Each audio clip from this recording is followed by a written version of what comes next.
Hi, everyone. 2 years ago, my life changed forever. My wife, Kelsey, and I welcomed our daughter, Leela, into the world.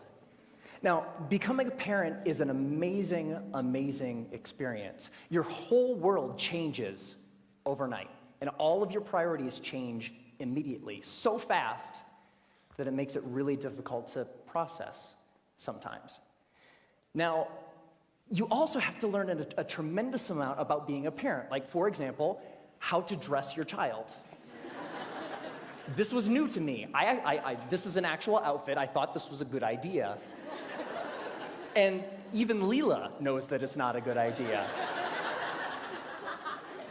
So there was so much to learn and so much craziness all at once. And to add to the craziness, Kelsey and I both work from home. We're entrepreneurs. We run our own businesses.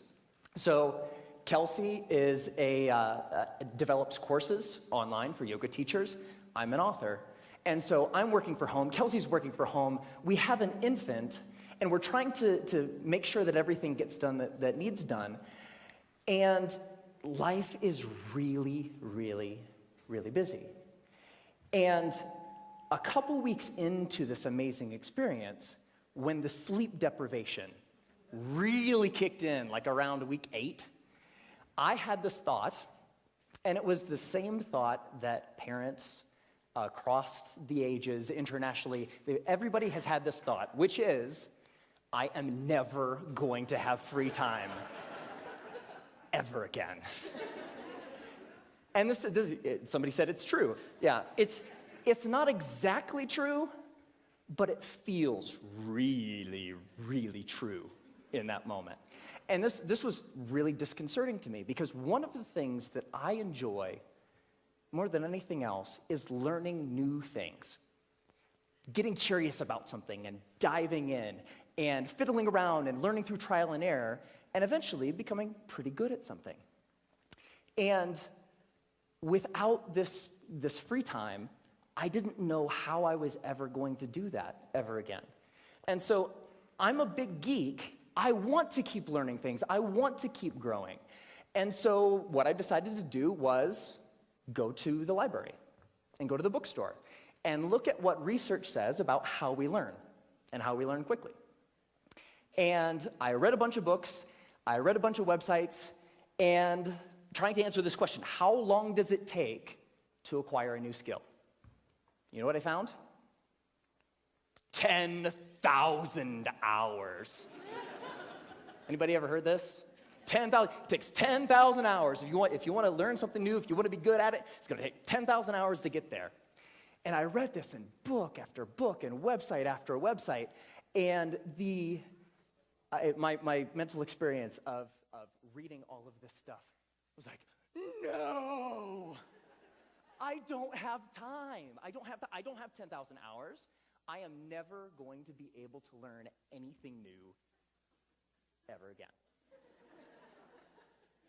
But that's not true. So 10,000 hours, just to give you a rough order of magnitude, 10,000 hours is a full-time job for 5 years. That's a long time. And we've all had the experience of learning something new, and it didn't take us anywhere close to that amount of time, right? So what's up? There's something kind of funky going on here. What the research says and what we expect and have experiences, they don't match up. And what I found, here's the wrinkle. The 10,000 hour rule came out of studies of expert level performance. There was a professor at Florida State University. His name is K. Anders Ericsson. He's the originator of the 10,000 hour rule.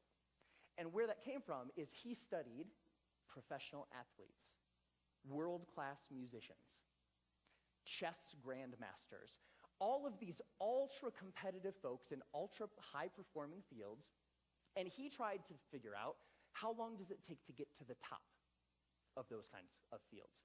And what he found is the more deliberate practice, the more time that those individuals spent practicing the elements, whatever it is that they do, the more time you spend, the better you get. And the folks at the tippy top of their fields put in around 10,000 hours of practice. Now, we were talking about the game of telephone a little bit earlier. Here's what happened. An author by the name of Malcolm Gladwell wrote a book in 2007 called Outliers, the story of success. And the centerpiece of that book was the 10,000-hour rule. Practice a lot, practice well, and you will do extremely well. You reach the top of your field. So the message, what Dr. Erickson was actually saying is, it takes 10,000 hours to get to the top of an ultra-competitive field in a very narrow subject. That's what that means. But here's what happened. Ever since Outliers came out, immediately came out, reached the top of the bestseller list, stayed there for 3 solid months. All of a sudden, the 10,000-hour rule was everywhere. And a society-wide game of telephone started to be played. So this message, it takes 10,000 hours to reach the top of an ultra-competitive field, became, it takes 10,000 hours to become an expert at something. Which became, it takes 10,000 hours to become good at something.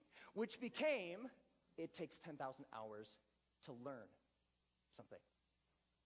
But that last statement, it takes 10,000 hours to learn something, it's not true. It's not true. So, what the research actually says, if I spend a lot of time here at the CSU library in the cognitive psychology stacks, because I'm a geek. And when you actually look at the studies of skill acquisition, you see over and over and over a graph like this. Now, researchers, whether they're studying a motor skill, something you do physically, or a mental skill, they like to study things that they can time, because you can quantify that, right? So they'll give research participants a little task, something that requires physical arrangement, or something that requires learning a little mental trick, and they'll time how long a participant takes to complete the skill. And here's what this graph says. When you start, so when researchers gave participants a task, it took them a really long time because it was new and they were horrible. With a little bit of practice, they get better and better and better, and that early part of practice is really, really efficient. People get good at things with just a little bit of practice. Now, what's interesting to note is that if, we don't really, for skills that we want to learn for ourselves, we don't care so much about time, right? We just care about how good we are, whatever good happens to mean. So if we relabel performance time to how good you are, the graph flips, and you get this famous and widely known, this is the learning curve. And the story of the learning curve is when you start, you're grossly incompetent and you know it, right? With a little bit of practice, you get really good really quick. So that early level of improvement is really fast. And then at a certain point, you reach a plateau, and the subsequent gains become much harder to get. They take more time to get. Now, my question is, I want that, right? How long does it take from starting something and being grossly incompetent and knowing it to being reasonably good in, hopefully, as short a period of time as possible? So, how long does that take? Here's what my research says. 20 hours. That's it. You can go from knowing nothing about any skill that you can think of. Want to learn a language? Want to learn how to draw? Want to learn how to juggle flaming chainsaws? If you put 20 hours of focused, deliberate practice into that thing, you will be astounded at how good you are.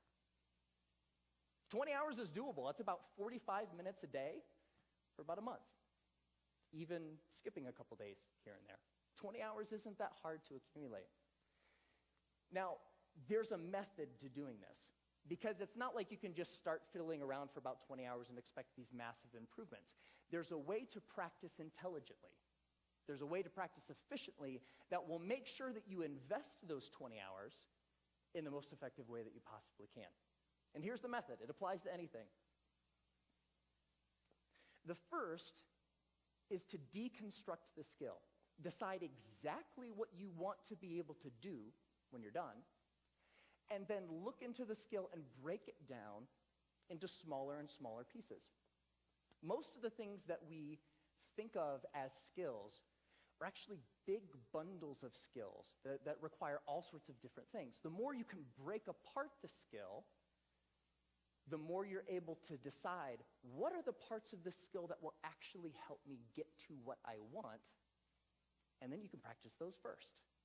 And if you practice the most important things first, you'll be able to improve your performance in the least amount of time possible. The second is learn enough to self-correct. So get 3 to 5 resources about what it is you're trying to learn. Could be books, could be DVDs, could be courses, could be anything. But don't use those as a way to procrastinate on practice. I know I do this, right? Get like 20 books about the topic. It's like, I'm going to start learning how to program a computer when I complete these 20 books. No, that's procrastination. What you want to do is learn just enough that you can actually practice and self-correct or self-edit as you practice. So the learning becomes a way of getting better at noticing when you're making a mistake and then doing something a little different. The third is to remove barriers to practice. Distractions, television, internet, all of these things that get in the way of you actually sitting down and doing the work. And the more you're able to use just a little bit of willpower to remove the distractions that are keeping you from practicing, the more likely you are to actually sit down and practice, right? And the fourth is to practice for at least 20 hours. Now, most skills have what I call a frustration barrier. You know, the grossly incompetent knowing it part. That's really, really frustrating. We don't like to feel stupid. And feeling stupid is a barrier to us actually sitting down and doing the work. So by pre-committing to practicing whatever it is that you want to do for at least 20 hours, you will be able to overcome that initial frustration barrier and stick with the practice long enough to actually reap the rewards. All right? That's it. It's not rocket science. 4 very simple steps that you can use to learn anything. Now, this is easy to talk about in theory, but it's more fun to talk about in practice. So one of the things that I've wanted to learn how to do for a long time is play the ukulele. Has anybody seen Jake Shimabukuro's TED Talk where he plays the ukulele and makes it sound like he's like an ukulele god? It's amazing. It's like, I saw that. It's like, that is so cool. It's such a neat instrument. I would really like to learn how to play. And so I decided that to test this theory, I wanted to put 20 hours into practicing the ukulele and see where we got. And so the first thing about playing the ukulele is in order to practice, you have to have one, right? So I got an ukulele, and my lovely assistant, thank you, sir. I think I need the cord here. It's not just an ukulele, it's an electric ukulele. Yeah. So the first couple hours are just like the first couple hours of anything. You have to get the tools that you're using to practice. You have to make sure that they're available. My ukulele didn't come with strings attached. I had to figure out how to put those on. Like, that's kind of important, right? And learning how to tune and learning how to make sure that all of the things that need to be done in order to start practicing get done, right? Now, one of the things when I was ready to actually start practicing was I looked in online databases and songbooks for how to play songs. And they say, okay, ukuleles, you can play more than one string at a time, so you can play chords. That's cool. You're accompanying yourself. Yay, you. And when I started looking at songs, I had an ukulele chord book that had like hundreds of chords. Looking at this thing, like, whoa, that's intimidating. But when you look at the actual songs, you see the same chords over and over, right? As it turns out, playing the ukulele is kind of like doing anything. There's a very small set of things that are really important and techniques that you'll use all the time. And so in most songs, you'll use 4, maybe 5 chords, and that's it. That's the song. You don't have to know the hundreds as long as you know the 4 or the 5. So while I was doing my research, I found a wonderful little medley of pop songs by a band called Axis of Awesome. And somebody knows it. And what Axis of Awesome says is that you can learn, or you can play pretty much any pop song of the past 5 decades if you know 4 chords. And those chords are G, D, E minor, C. 4 chords, pump out every pop song ever, right?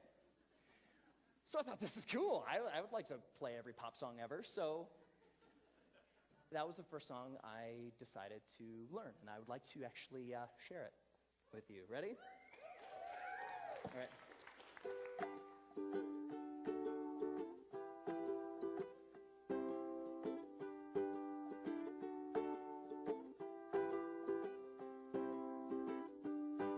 Just a small town girl living in a lonely world. She took the midnight train going anywhere. I heard that you settled down, that you found a girl, that you're married now. Every night in my dreams I see you, I feel you. That is how I know we'll go on. I won't hesitate no more. It cannot wait, I'm yours. 'Cause you are amazing. We did amazing things. If I could, then I would. I'd go wherever you will. And can you feel the love tonight? Can I live with or without you? When I find myself in times of trouble, Mother Mary comes to me. Sometimes I feel like I don't have a partner. No woman, no cry, Mama, this surely is a dream. I come from a land down under. Once a jolly swag man camped by a billabong.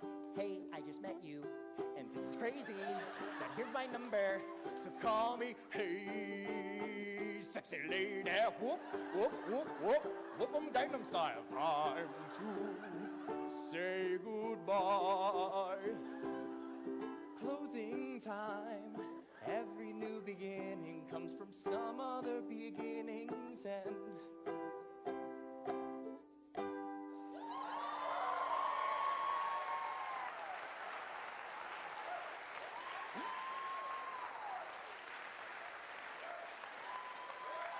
Thank you. Thank you. I love that song. And I have a secret to share with you. So by playing that song for you, I just hit my 20th hour of practicing the ukulele. Thank you.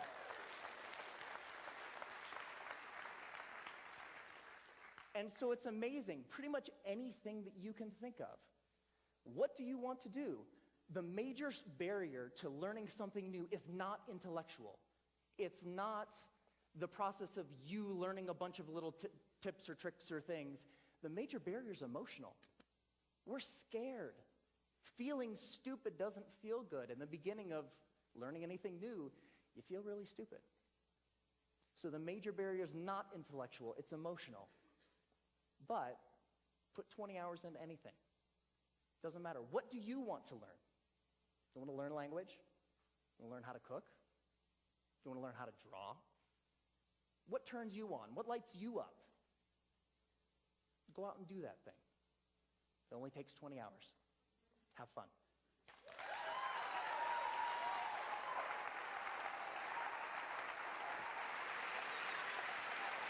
Great job.